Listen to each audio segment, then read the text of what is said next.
Hey everybody, thanks for joining me for this episode of the Morse Code Podcast. Before I get to my guests, let me talk a little bit about what's going on here in St. Louis County. We're represented in Congress by Ann Wagner. If that name doesn't mean much to you, it's because she keeps a pretty low profile. In fact, she doesn't even do town halls with her own constituents. Ann Wagner may be quiet, but let me assure you, she's as extreme as they come. She's voiced her support for a national abortion ban, much like the one Missouri just overturned.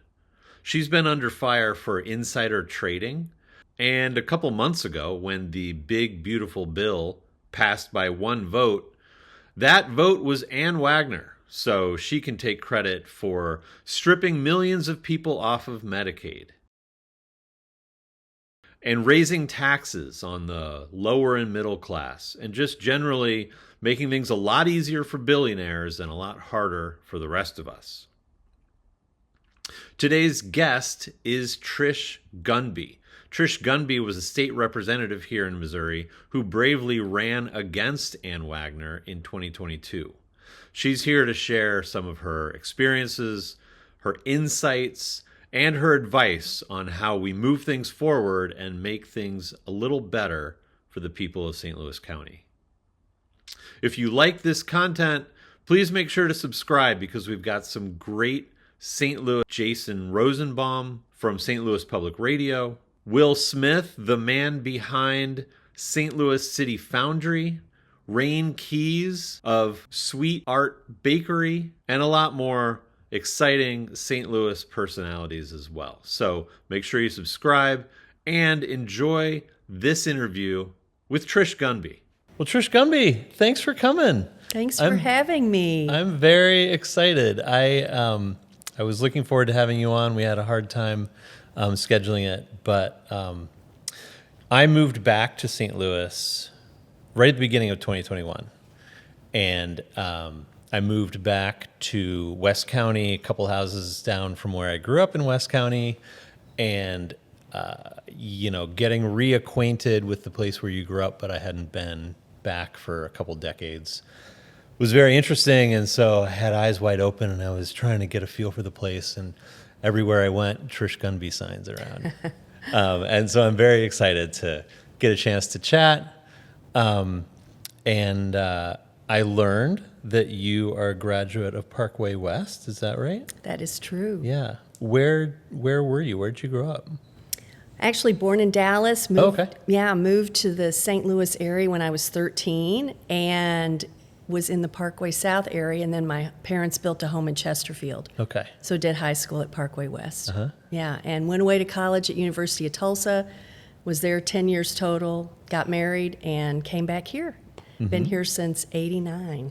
Wow. Yeah. Yeah. So that's great. You've seen some things. I have. But some things haven't changed, which is good, and other things have, and that's good too. So yeah, that's a good way to look at it. Yeah. Okay, so what are some of those things? What are the things that have changed that are good? I'm really jumping right in. You are. What are the things that haven't changed that are good? Well, I think, when you think about growing up and what you're exposed to and what your world looks like, I would say that I had a great upbringing. I loved school. That was all out in West County. Uh-huh.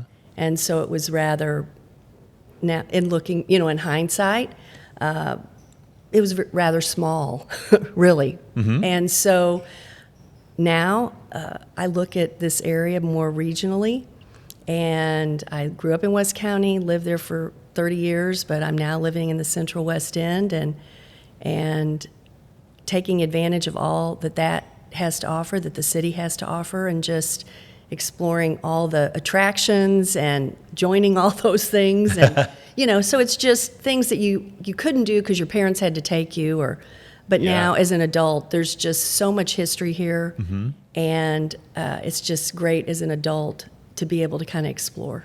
Does it feel like a completely different place, completely different part of the world than West County to you? It does to me. Uh-huh. But for my husband and I now, that's a good thing. We were looking for something different, and we have found that. So on any given day, we can walk outside and go eat somewhere, get a coffee somewhere, go get a movie, go to a museum, all those things. And so we're really enjoying just all the opportunities. Yeah.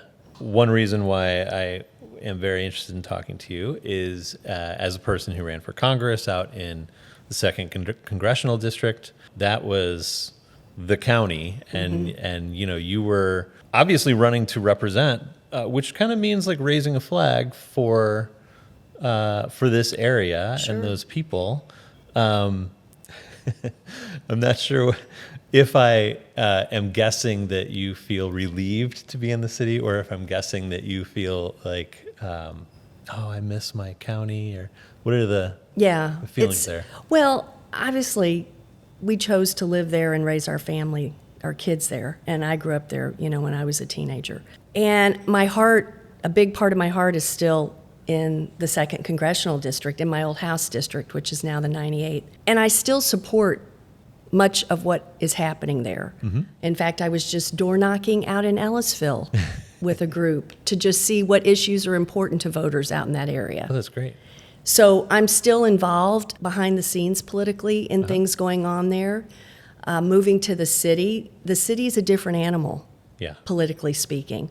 And so I'm just kind of getting up to speed with how the city functions, but also wanting to get involved in terms of not running for office, but certainly just learning how the city works, because it's different than the county. So I feel like this is a new chapter. It's just learning new things. Yeah. And it's not that this is better than, it's just different. Yeah. My experience running for office was interesting because I came from a marketing background and digital marketing, and I, in particular, writing. We were talking about your son and messaging, and I had all of these big ideas about messaging and marketing and campaigning and building a campaign. And you'll laugh at this because it was so naive of me, but I pretty quickly learned that no, this is about personal connections, personal one-to-one, face-to-face conversations. And the knocking on doors was such a huge part and such an effective part. And I was not super enthusiastic about starting, and then I quickly loved it. And frankly, that's part of the reason that led to me learning a few things about St. Louis County, as well as just, I think, our general kind of media landscape, because you would meet people. It was the 2024 election was interesting in Missouri, obviously, because we had abortion rights on the ballot, and we had paid sick leave and minimum wage raise on the ballot, and those passed pretty heavily. And yet, people elected politicians who had stated their intent to go in there and overturn those things. And so having the conversations with people in this red district who said, I agree with you on all these things, and they would speak what I considered very rationally and compassionately. And then some of them said to me to my face, well, I can't vote for you because you're a Democrat. And other ones would have a great face-to-face conversation with me, human to human, but then all of a sudden, almost like a light switch was flipped, and they would drop a bunch of, misinformation or Fox News talking points that were so kind of outside of their normal, even just terminology, that they were just, you could tell they were verbatim from somebody they'd seen on TV. Anyway, that was a long little rant, but I'd be interested to hear what your experience was out in that district, both in your House district, which was close, and you flipped it and turned it pretty blue, right? And then in the broader CD2, which was redder. Right. Well, I was new to politics. I actually majored in political science in college, but didn't actively run for political office, obviously, till I was much older. But learned a lot in terms of, you can have a logo, you can have a message, you can do all those things, but certainly the personal contact, I believe, for especially my first run, was what got me elected. We knew that was a Republican House seat, and we knew that they would put a lot of money into that because the rep that had stepped aside went on to become a director of the Missouri Republican Party. So we knew they were hoping to retain that seat. Yeah. We went through the district 7 times. Wow. And yeah, to the point where right towards the end, I remember door knocking. And it's interesting, door knocking is one of those things, you do so much of it. I can drive through neighborhoods now. I know houses I spoke to people. I know houses that had my signs. I remember those conversations. And it was one of those things where I knocked on a door and somebody did not open the door. I told them who I was, and the person said, "You have been here," you being not necessarily me personally, but someone on my team, a volunteer, "You have been here multiple times, and what is it going to take for you to quit knocking on my door?" And I said, "Well, I just need to know if you're going to vote for me." And they said, "Yes, I'm going to vote for you." And so my campaign manager always told me, no one will ever not vote for you because you work too hard. So I feel like all of my campaigns, I gave 110%. The one thing nobody can ever say is that I didn't work hard. Yeah. And that whole door knocking piece is sort of the gift that keeps on giving because, no joke, a couple of weeks ago, my daughter called me and said that she was returning an item at a store, and we have a unique last name, Gunby, and the person she was exchanging it for something, the person said, are you related to Trish Gunby? And Bryn said, "Yeah, that's my mom." And she said, "Somebody from her campaign came and talked to me years ago. I still have her sign in my garage. I've never put a sign in my yard, and that's the first time anybody ever talked to me, and I voted for her." Wow. And so that's something, 4 years after the fact, somebody remembers. Yeah. And so those conversations, especially in districts that are close, that are evenly divided, which my House district was, congressional district was gerrymandered to be more Republican than it was prior. But still, even in those moments of talking to people out in Franklin County or, wherever it may be, St. Charles, I can't tell you the number of people we talked to that said, nobody's ever door knocked, come to my door and talk to me. And I believe that matters. It may not flip a seat a certain, the first election cycle, but over time, it will move the needle to the point where I think you can flip seats. And that probably goes both ways. But it certainly, in my House race, we flipped, we held on, and now it's solidly a Democratic district. So we're still out there talking to voters. Yeah. And every candidate, that should be a major component, I believe, of one's campaign.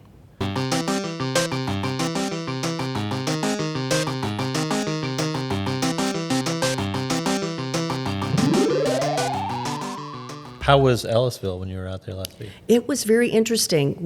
I'm working with a PAC called Heartland Wins, and it's completely issues focused, not tied to a candidate.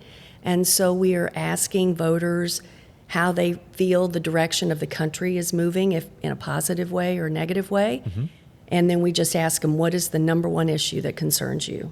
Those are the only 2 questions. Very interesting, a wide variety of answers.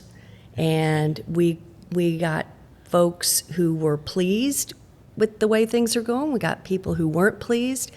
We had a Trump voter who was very displeased with what's happening with immigration and families getting separated. We had somebody else who was upset with people just being yanked off the street, those sorts of things.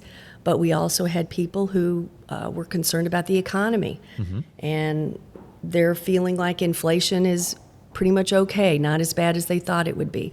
But this same gentleman said, I don't want to see the war in the Middle East escalate. And that was the afternoon before we bombed Iran. Oh, boy. So Yeah. So really, views were kind of all over the place, and they are door knocking for the coming months all over the 2nd Congressional District.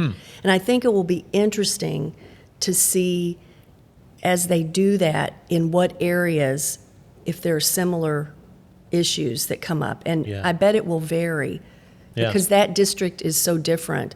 You know, Yeah. it extends from Maplewood all the way out to Wright City, Missouri. Right. And I can tell you, people have different concerns Yeah. based on those locations. So, yeah.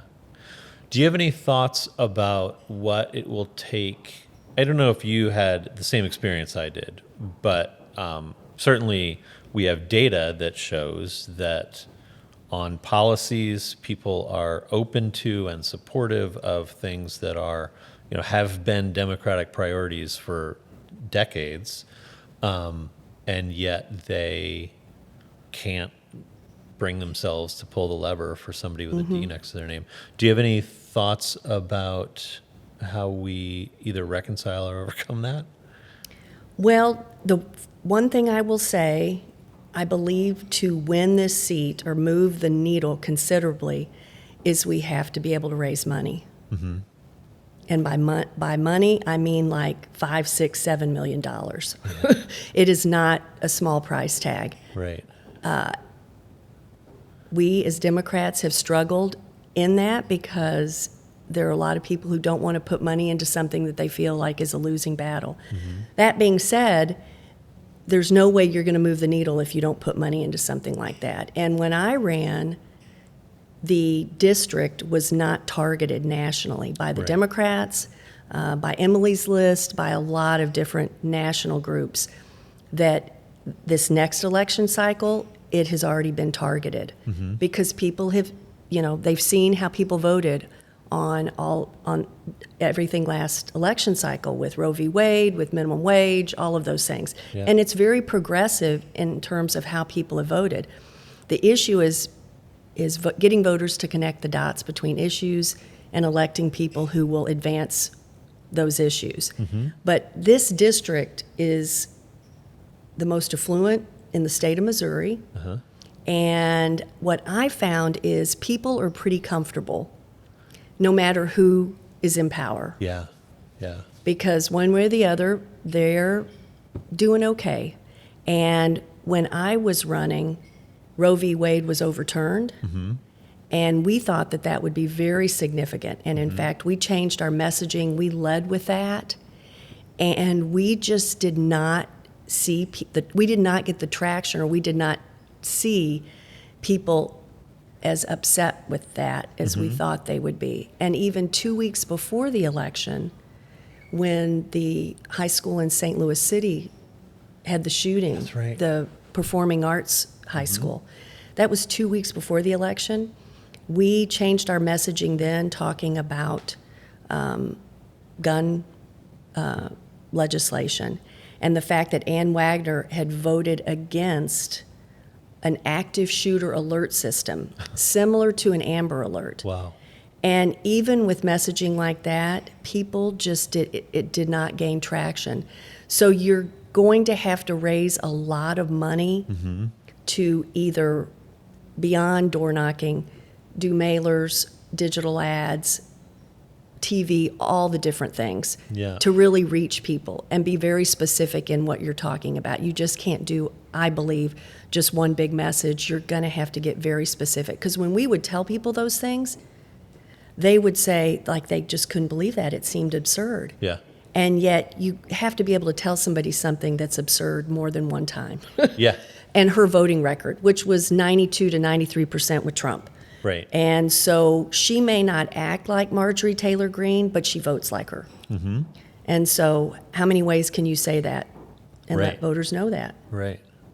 So you do feel like, in retrospect or in hindsight, the obstacle was message saturation, as opposed to somebody, like you mentioned at first, the Roe v. Wade thing. People weren't as fired up about it as you expected. Do you feel like the people weren't changing their vote and voting for Democrat because they didn't have all the information about Ann Wagner, Or were they just not changing their vote and voting for a Democrat because they had some mental, like, I'm not going to go that far? I think know? it was maybe a combination of both. I think, when you have voted a certain way and you're aligned with a certain party, as things start changing, things have to be pretty dramatic for you to, and it probably has to be more than one issue that kind of really moves you. And she is somebody, I'll give her credit. She can raise money with her base, and she can get enough people out to vote for her because they don't believe it's as bad as what nationally we may be seeing. Yeah. But she has had primary opponents the last 2 election cycles, a number of them, that have taken about a third of the vote away from her. And I remember talking to some of her primary challengers when I ran back in 22, and they were running for some of the same reasons that I was running. Lack of a town hall, accountability, can't reach her. I mean, all of those things, and that still holds true. So even if you're a Republican, unless, you're on her schedule and she reaches out, you're just not going to see her out and about. Right. That's the one thing I heard over and over again. And that's what I would leave people with. Even, when I would talk, I would have good conversations with Republicans. But what I would leave them with is I would say, thank you for your time. I just want you to know Ann Wagner will never be on your doorstep. Yeah.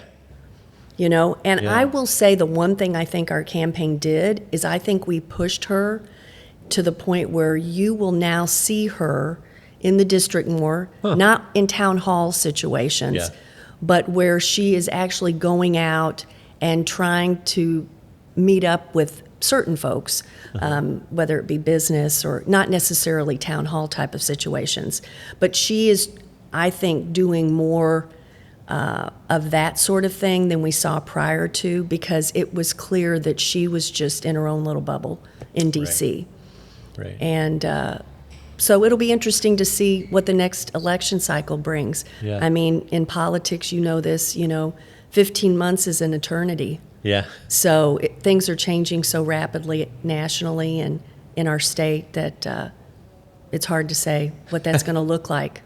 Yeah, to your point, you said that, and then I immediately went back through the calendar pages, and it's mid-June right now. 6 weeks ago, we were entering into a recession because of tariffs, and then the world blew up because of ICE, and now we're at war with Iran. Yeah. All in the period of, 6 weeks, maybe Right. less. Which Crazy. I just, before I came over here, I think I just heard the president drop the F-bomb I heard that, too. because he's upset that Israel and Iran are not listening to him. So there you have it. Don't remember the last time that happened, I know. What a shock. but I'm sure it has. But I heard that bleep as I was leaving today. So I was like, okie dokie, here we are. Yeah, he's gonna catch up on decades of Middle East diplomacy real quick. Right, right. So a lot can happen. It's a challenging time, to say the least. Yeah. Yeah. You sound like you haven't given up on Missouri. Oh no. I mean, I tend to be a hopeful person, and I think we are in a transitionary time, really, as a culture and as a country. And I just think, those things are painful. I believe the things that I believe in, and, the elimination, you can try to eliminate DEI, you can try to change the wording on national monuments, you can, go ahead, do all that. I believe that, this is just a big ship that when you try to right it, it's just going to take a while.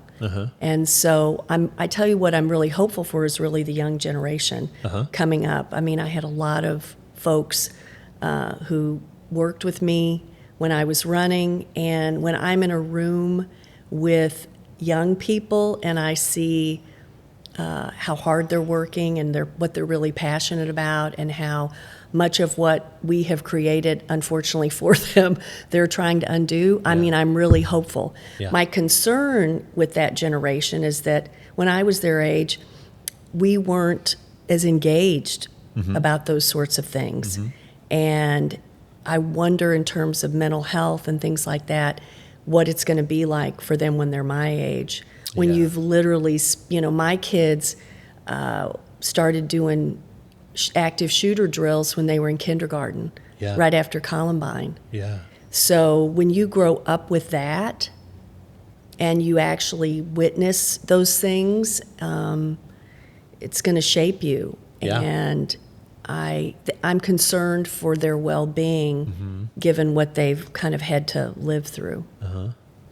So you have two kids. You have one who's in a creative field, which bumps up against AI, and you have one who is about to finish her degree as a nurse practitioner. Is that right? Yes, correct. And obviously, healthcare is a hugely tenuous topic, at least politically, right now.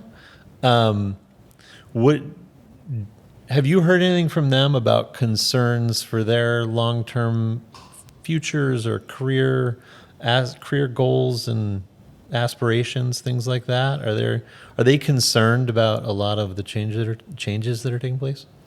Absolutely. I mean, they look at, their generation. It's interesting. They have many friends that have delayed marriage, if that's what they choose to do, delayed having children, may or may not be having children, not the same number they were thinking of, because they don't want to raise a child in this world. The cost of raising children, getting a home, affordable housing. I mean, I think that's one of the biggest issues that we are going to be confronted with. Affordable housing, childcare, those kind of things, how people can work and live in a community, and the way home prices have gone up and that sort of thing. So it's just the things that I was doing at their age, they aren't doing. That doesn't make it right or wrong. It's just, if they would want those things, there are some obstacles to them getting them. And I think you're going to see this wealth gap widen. People who are socioeconomically, that is just going to get bigger and bigger. And if that happens, that's another issue we have to confront, is how do we minimize that gap? Yeah. So what's your blueprint for that? I tell you, well, I think you just have to, I think housing is the big game changer. You've got to figure out a way to provide affordable housing for people. You can't, I listened to one of my kids has an apartment, and it's gone up almost $500.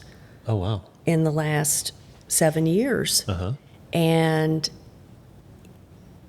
she's making a pretty good living. But it's ridiculous. She's paying more for her apartment than we paid for our mortgage for our home. Wow. 30 some odd years ago. So you see those kind of things, and you just realize, how do you kind of get out of that? And I don't know what the answers are. It's complex, but it's an issue. And I'm hopeful that the younger generation has ideas and that we listen. Yeah. Because certainly what we're doing isn't working right now. That does seem to be the case. Yeah.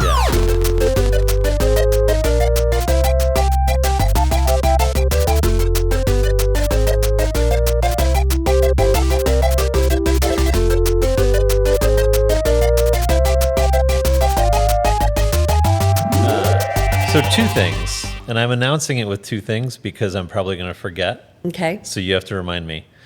During the break, we were talking just a little bit about what I think essentially boils down to brain drain, right? That we raise our kids. This is particularly, I think, prescient in the district where I was running, which is, Town and Country, Creve Coeur, Des Peres, very affluent, and a little bit older. And so they had kids who had gone off to college in Atlanta and Denver and Nashville and didn't want to come back, didn't want to come start their careers here. And then, stack on top of that the political issues and, overturning Roe v. Wade. And there was a nurse shortage for a while, an OBGYN shortage. WashU saw medical student enrollment drop because of that. So that's something that I feel like Missouri is up against. I don't know if you have any thoughts about that, but that's something that has been on a lot of people's minds and is going to affect Missouri in the long run, I think. Totally agree. I was back in 22, I remember talking about that when I was talking to voters, because we lost a congressional district over a decade ago because of population loss. And I fear that could happen again.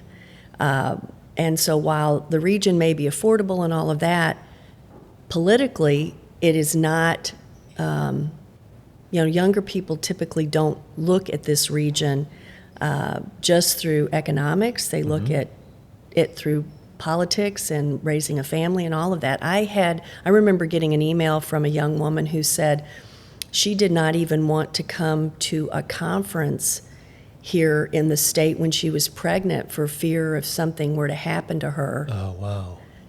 Because of the abortion ban and what would happen along those lines. So you lose people who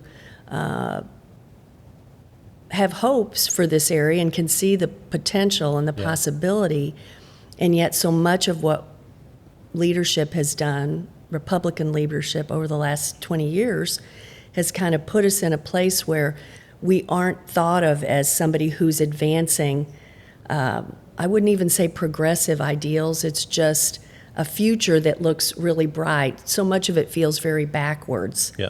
And so those young people, don't buy homes here. They don't raise their families here. They come visit their parents. Yeah. So it'll be interesting to see what that looks like. I know economic development is always big on any governor's plate, and certainly even here in the region. But you've got to convince people that this is a great place to bring your business and bring your company. And when you have archaic legislation that undoes the vote of the people, that doesn't sit well with prospective homeowners or employers. Right. And that's where we are. Yeah. You've lived on both sides of the city-county divide, and we were talking also during the break a little bit about how, I think a lot of young people are attracted to an urban style of living and walkable cities and things like that. Certainly, that was my path. I went and lived in urban environments until I got to a point where I was a single parent with 4 kids, and remembering my childhood in West St. Louis County seemed really appealing because, as you started out saying, it is a great place to raise children. Sure. And it's very friendly and accommodating to young families, But again, another sort of reason for starting this podcast has been really trying to shine a light on the gigantic swath that is St. Louis County, because everybody has an opinion about St. Louis, be it good or bad. St. Louis has an identity, and St. Louis County is where 2/3 of the population live, and it's 88 municipalities, and I remember coming back and feeling like, so my choice is which strip mall am I going to drive to, and so really kind of shining a light on some of the interesting stories that are happening here and recognizing it as a place. So again, long preamble, but I'm interested in hearing your experiences or your opinions to the extent that you're comfortable sharing them of the city-county divide. Right. Well, the discussion around that was kind of at its height when I was running during my first House race Uh-huh. because a lot of negative mailers that the Republicans sent out on me had me superimposed with Steve Stenger, who was then head of the county, and I'd never met the man. So that anything negative around all of that, somehow my face landed on a mailer. So I remember the time well. But what I have to say though is, when you say St. Louis, people think of it. We should be thinking of it regionally, not just the city, certainly not just the county. If the city, and I've said this repeatedly and I will say it again, if the city does not succeed, the region will not succeed. Period. And you can try and move as far west as you want to move. But if the city does not succeed, regionally, I don't think we'll succeed. And so we need to figure out a way. I believe that while we shouldn't, at this juncture, combine everything, there are certain services that we can share at the time. And I've heard this most recently, when it comes to any of the emergency, fire, those kinds of things, EMT, all of that sort of stuff, some of the court systems. There are certain things that we could share and reduce costs, and it just makes sense. Yeah. There are other things, perhaps not. But we need to reimagine how this region can work more efficiently together. When you have this many municipalities and everybody's got a mayor and everybody's got a board or a council, people like those jobs, like being in that position, and it's hard to undo all of that. If we were to start up a region like this, would we go about doing it that way? I'm guessing not. Right. So in time, we've got to figure out a way how we can work together. And I believe the county and the city have done that over the last few years, including each other in, more of a regional approach. And so I'm hopeful that we'll continue to see that. But we have to make sure that this area succeeds. And certainly the tornado that just happened, a huge setback. Yeah. Certainly, because those are things you can't fix Right. in a year. I mean, those are decades before you really get things back and running. So Yeah. we all just need to support one another in that effort. Yeah. That'd be nice. Yeah, that'd be nice. You ran twice and won, and once and lost. And here you are, 3 years later, talking about politics. I ran once and lost, and could not be less interested in talking about politics. That's not entirely true. I'm very politically concerned. But the letdown after the 2024 election, not because of my race, but because of the presidential and everything, Right. Was such that I personally felt it hard to re-engage and hard to stomach the news cycle, especially when I had little ones at home who needed me to be present, and we spoke briefly about what kids are feeling, what people generally are feeling with the state of the world right now, and how it feels to engage, or at least to be aware of the news cycle. How have you been able to stay afloat? You have a very positive outlook. What's the secret? Well, No secret. I think I did similar to what you did. I think, sometimes it's too much of a good thing. You just have to let it rest. But I had to kind of step away from a lot of that too. There's so much out there on so many different screens and forms of social media that, for whatever it is, even if it's not just politics, I think as human beings, we're learning that looking at a screen when your iPhone is calculating how much time you're on it, that's probably a sign that we're on it too much. Yeah. So I stepped away from a lot of that. I've become very selective in what I pay attention to. One thing that I told folks is, well, two things. I'm going to back up just a little. If anybody wonders why we are where we are, I want to suggest they watch two things. The first thing is a movie called The Apprentice, which is about Donald Trump, but not about when he was doing his apprentice show. It's his life prior to politics, prior to The Apprentice. The second thing people need to watch is the documentary about Fox News and Roger Ailes. Oh, yeah. And that explains how we got not only Fox News, but all of the different news services and shows. And those two things, that's all you need to know to figure out why we are where we are, truly. That being said, just because something uses the word news does not mean there isn't an opinion piece to that. Oh, yeah. Most of what we're watching now is opinion news.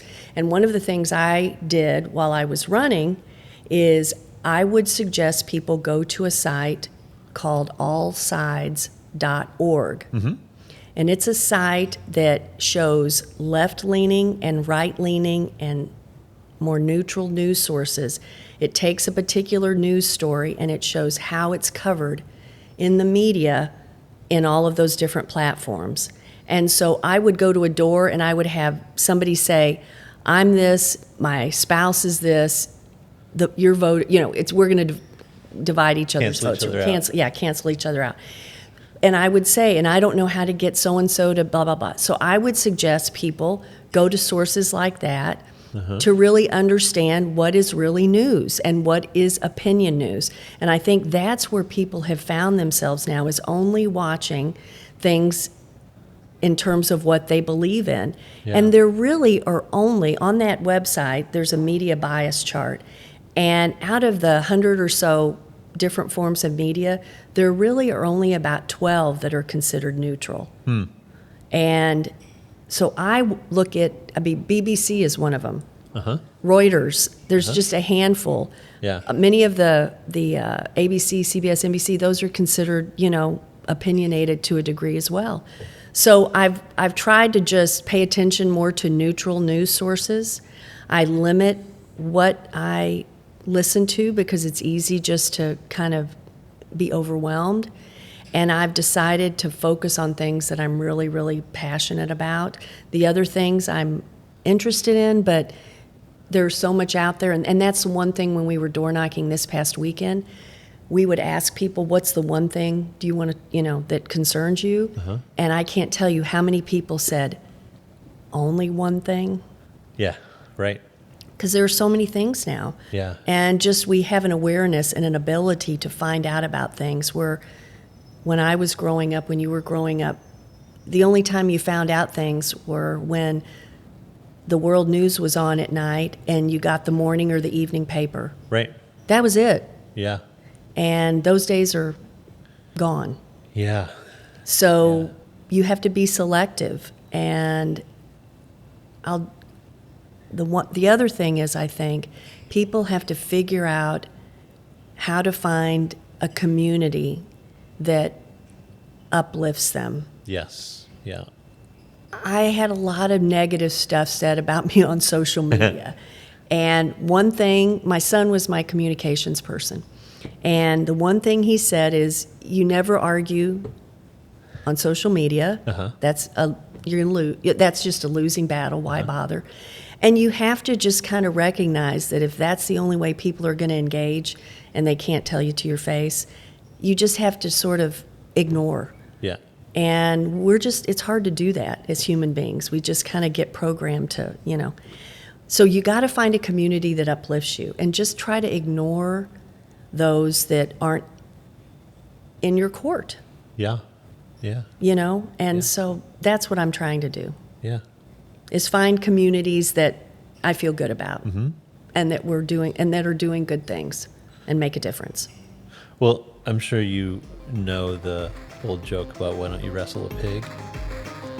You both end up dirty. The pig likes it. That's how I feel about arguing on social media.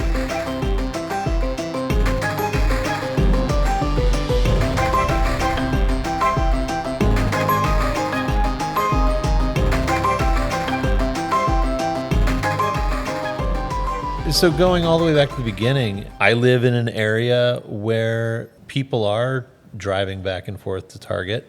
A lot of the old gathering points are sort of falling apart. There's still church communities, but unfortunately church communities are becoming politicized and polarized. And as I was talking about when I was sharing examples of knocking on doors, people having an opinion, but identifying more with the talking heads that they see on Fox News or on whatever they're watching than they do with their neighbors. I really would like to figure out how to build those or find existing versions of those communities. It feels like they're dwindling. I'm not sure if that's true, but yeah. I think we are in a moment in time where they are, but I think you will see, I think the pendulum will swing. I think, I think if people kind of remove themselves more and more from that and just, I've got friends that we all don't agree, but we're respectful. Sure. And that that's worked. Yeah. We may not agree on everything, but 20 years ago, 30 years ago, I'd go to a dinner party and we didn't talk about politics. And so if I go somewhere now, and many people know my background, but, if people are respectful, we just talk about other things. And so I think that's where you have to kind of start, and to not totally remove yourself from those individuals or groups. Yeah. Because I want to know what people are saying or what they're thinking, because you can't really respond to that if you just isolate yourself. I mean, we really need to know what our neighbor thinks or what our family member thinks, or we may not agree. And I believe in putting up boundaries and saying, don't say hurtful things or that sort of thing, but you still should know and try to understand. You may not agree with it, but those are the kind of conversations that I'm looking for. And even in talking to voters, what I was finding most recently is people who are saying, they find themselves more and more, they identify as an independent, and they are inclined to not claim a party because they're not 100% one way or the other. There's bits and pieces that they like, and they don't like how either party is behaving sometimes. So it'll be interesting to see how if people move more towards being an independent and not declaring a party. What you have to look for, though, is if your legislature says you can't vote in a primary unless you declare a party. Right. And that's a little sneaky thing. Yeah. That they're trying to do, even here. Yeah. So don't let that happen. Don't let that happen. Yeah. Yeah, you shouldn't have to. And that's how I grew up. My parents were Republican, and I don't know if I knew any Democrats, to be honest. Yeah. And when I first registered, I was a Republican. And what started happening, though, is when I went to get a primary ballot, I started asking for Democratic ballots. Oh. Because I started realizing from my college years into my young adulthood, my views and my beliefs did not align. Yeah. And so it wasn't like somebody came to me and said, you are a blah, blah, blah. It was like, over time, I realized I'm not that. This is what I am. So if somebody starts forcing you to declare things, things change, people change. Yeah. And I'm hopeful that our two-party system will find ways to come together on some issues. I just think we're going through a rough patch. Really rough patch right now. Yeah. Yeah. Well, you are a former state representative, a former candidate. You said earlier that you aren't interested in running for office again, but you're still obviously very politically active. What's next, or what's now? What are you up to? Well, I'm curious to see what candidates are going to step forward for this seat. Aren't I we know all? there's a couple that have already declared.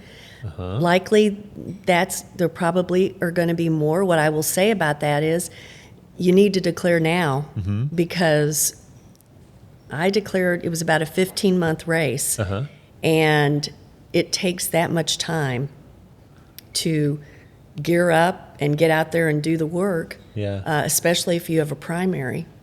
And this goes for midterms, period. Yeah. What you're going to see, and I believe this is when, midterms next year, you're going to see people this summer declare for the House, obviously. And all of those House districts that maybe flipped Republican or whatever, everybody is going to start, I believe, distancing themselves from what's going on in terms of Trump and his administration, because they recognize that across the board, voters aren't happy. Yeah, hugely unpopular. Yes, right. And so you are going to see candidates distance themselves, and it'll be interesting to see how he responds to that, and if they try to get primaries and all that kind of stuff. Because if that happens and his primary folks get in, they're going to lose. Yeah. So Yeah. you will see the House flip, and when that happens, you will then see everybody who wants to run for president will then announce. Yeah. And then we will start seeing a shift, and he will become a lame duck president, and brighter days will be ahead. And I think even within his own party, people realize they may not be saying anything now because they value their jobs, but the looks on their faces tell me otherwise. Yeah, and the sound bites coming out of Josh Hawley's mouth tell me otherwise. Yes. Very interesting to see Yes. his shift. Yes. As In terms he of realizes, workers, and yeah, that's exactly right. and he knows that there's going to be a presidential primary coming up. Yeah, yeah. Very interesting. So it'll be interesting to kind of see. So I just ask folks to hang on, ask people to run. People have to be asked many times, multiple times, or even think to yourself, do I want to do this? And wait and see what happens. But when somebody announces, grab on to that candidate and help them win. Yeah. Return calls, door knock, give them money. As much as we, Citizens United, messed us up, but that's what we're living with now. Yeah. So money, follow the money. Be the money. Yeah, and be the money, because that is what it's going to take to certainly flip this seat. And I'm hopeful. I think we'll move the needle because we're going to get some support from outside the state, and that's what we need. So speaking of moving the needle, and I think I can infer this from many of your comments, but I was going to ask, what do you think it will take? You just sort of answered that. And what would you do differently if you were running right now? I feel like we did everything we could do. We just couldn't. I mean, I was in call time, 5 hours a day, every day, or Monday through Friday at least, and going to events at night and door knocking at night and door knocking on weekends. We did everything we could. We just couldn't convince people to financially commit. I had tons of people door knock. This group that I was out with this past weekend, 4 people were there who door knocked for me, that I ran into, and they were like, we door knocked for you, da-da-da, And so it truly is, I can't, as much as I hate to say it, that money piece is really the game changer. And that means individual donations, it means national donations, it means labor donations. I was in situations where labor was door knocking for Republicans, because, and that historically hasn't happened, but in a red state like ours, there are Republicans who are friendly to labor. And so, you want to get their support as well. And I get that. That's the price of doing business. Mm-hmm. But those are the kind of things, when you have the money, you're able to elevate how poorly Ann is doing her job, what her votes are, all those things. Her whole ad campaign when I ran, she didn't do a lot, but she just ran an ad that talked about a kitchen table. We're just going to sit around and talk around a kitchen table. Very generic, no bite to it. We were doing mailers that showed Ann in your hospital room because you had taken away a person's health care. Yeah. And we were very hard-hitting on gun laws and abortion and the economy even, and voting rights. And that's still a huge thing. Taking all the voting legislation. I think, Trump just decided he's going to call another group to prove that he really won the 2020 election. I mean, you plant that seed enough with people and people hear it and they begin to think it's real. We need to be able to fund ways to explain to people how that is not true and show them that. And when you do it enough, they'll start questioning what they've been hearing. And that's just like the woman we talked to this weekend. Believed that the only people that were going to be arrested were criminals and sent back. I just saw a number today that said half the people that are detained right now there's no criminal history. Wow. Half. And that's thousands of people. Yeah. So you start going back on your word and seeing that kind of information. And when I hear a Republican voter say, and she said, I'm going to be very forthcoming with you. This is who I voted for. I voted for this reason. He is lying now. He is not doing what he said he was going to do. So we have to she recognizes that, but there are other people who may not be following or connecting the dots. We have to have money to show them that these candidates, So that's I think, as much as I hate to say it, money's a huge piece. Yeah. Similar question. Inspired by your race, as well as the subsequent congressional race 2 years later, we need to get 12% better in the 2nd congressional district. And I've decided to just take this concept of make something 12% better. Maybe we can make anything in our lives 12% better, and somehow that will compile in the aggregate to moving a needle. So I'm going to give you an opportunity, as I do for all my guests, to make something 12% better. One of the things that we've done in my new home is trash pickup. Oh. Cleanup. Partnering with Operation Brightside and getting our vests and our gloves and our little and going around and cleaning up the streets and the alleys. Wow. Doing that. So we've done that within the building I live in, asking people to help do that. So we're doing that. And the other thing, I don't know if people realize this, but you can call, our highways. There used to be, where you could clean up, a group could come out and volunteer and clean up and do all that. That program has been disbanded through MoDOT.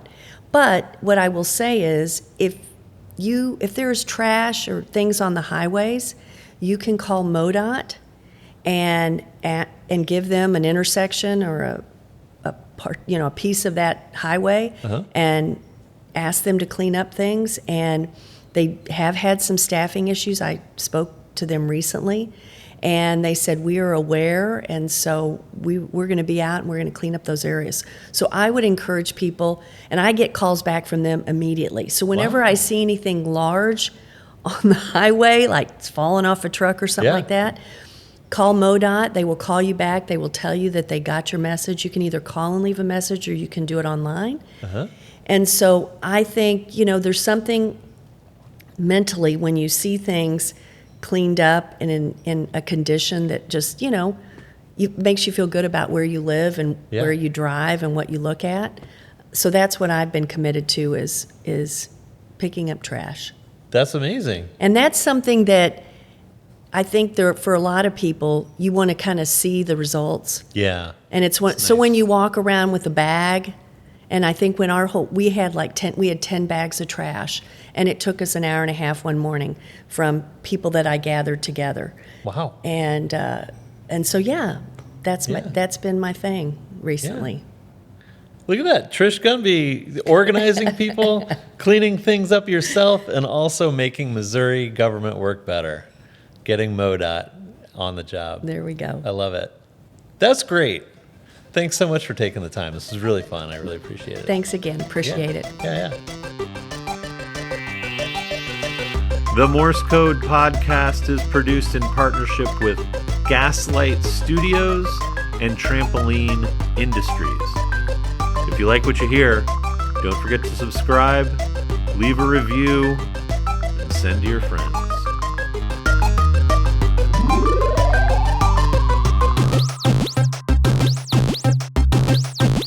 Game over.